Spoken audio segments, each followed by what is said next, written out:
Imam al-Hasan comes to power, and Muawiyah, he uses his devilish tactics, and he begins to pay money here and there, and he begins to kill the Sahaba of Rasulullah. He begins to kill several of the companions of Rasulullah. Hijr ibn Adi al-Kindi, Malik al-Ashtar, Amr ibn Khuza'a al-Ansari. Amr ibn Khuza'a was, they say that his head was the first head to be taken from city to city. أول رأس طيف به بالإسلام. The first head taken from city to city was one, Amr ibn Khuza'a. Why? His only crime was that he loved Imam Ali alayhi salam. His only crime was that he had loyalty to Imam Ali. Muhammad ibn Abi Bakr, the son of Abu Bakr, Muhammad. But because he was loyal to Amir al-Mu'mineen, they killed him, and they killed them in the most gruesome ways. You know Muhammad ibn Abu Bakr, how he was killed? He killed him, Muawiyah killed him. After he killed him, he goes and he places his body in the belly of a donkey, and then he burns them both. When you see this, do you remember ISIS? Yes. This is exactly what Muawiyah was doing. So these are some of the crimes. And then he comes and he begins to pay money here and there. Imam al-Hasan, he saw that he had thousands of men, but they were all going to betray him, or most of them were going to betray him. Imam al-Hasan was forced to make a treaty. Just like Rasulullah had to make a treaty with the kuffar, the Hudaybiyah. You know, this is not the first time in history that a treaty has been made. It wasn't really a peace treaty, it was a truce to not cause war.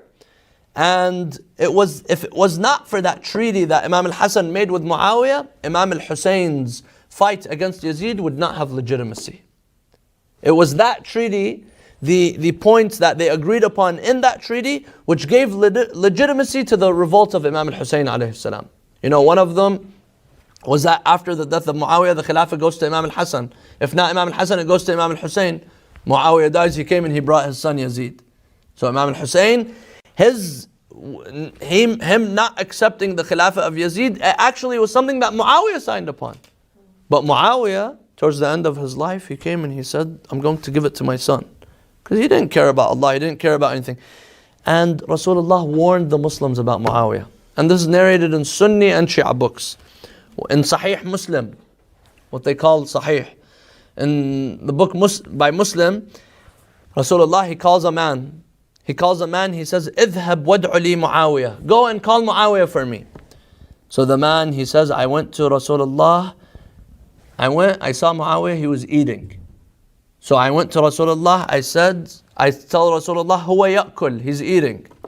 So then a while later, Rasulullah tells him, اذهب فادع لي Muawiyah. Go and call Muawiyah for me.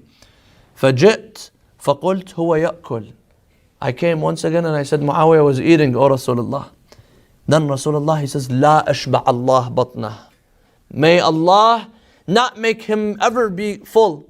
He's always eating. I keep calling him. Rasulullah is calling him. It's not just, someone ordinary. Rasulullah is calling him, he's always eating. Now, this was a dua of Rasulullah against him, because Rasulullah was angry. He doesn't answer the call of... Today, some people, they come and they change this meaning. They come and they use that as a means to praise Muawiyah. And these were some of the tactics that took place during the time of Muawiyah. The innovations and the paying of people to come and do different tafsir of the verses, changing the hadith of the Prophet.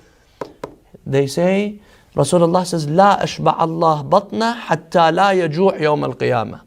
Allah does not may Allah not make his stomach ever be full, so that on the day of judgment he doesn't go hungry. Because if you eat so much in this life, then you're going to feel the hunger on the day of judgment. They come and they manipulate and they change the words of Rasulullah sallallahu alayhi wa alihi. In another hadith, Rasulullah says, إِذَا رَأَيْتُمْ مُعَاوِيَةً يَخْطُبْ عَلَى مِنْبَرِي فَاضْرُبُوا عُنُقَهُ. If you see Muawiyah, Rasulullah in front of Muawiyah, he says, if you see Muawiyah sitting on my minbar and giving a speech, go and strike his neck. Rasulullah said this. Some people, they come and they say, Rasulullah, he didn't care, he left the things the way they were. No, he warned, yes.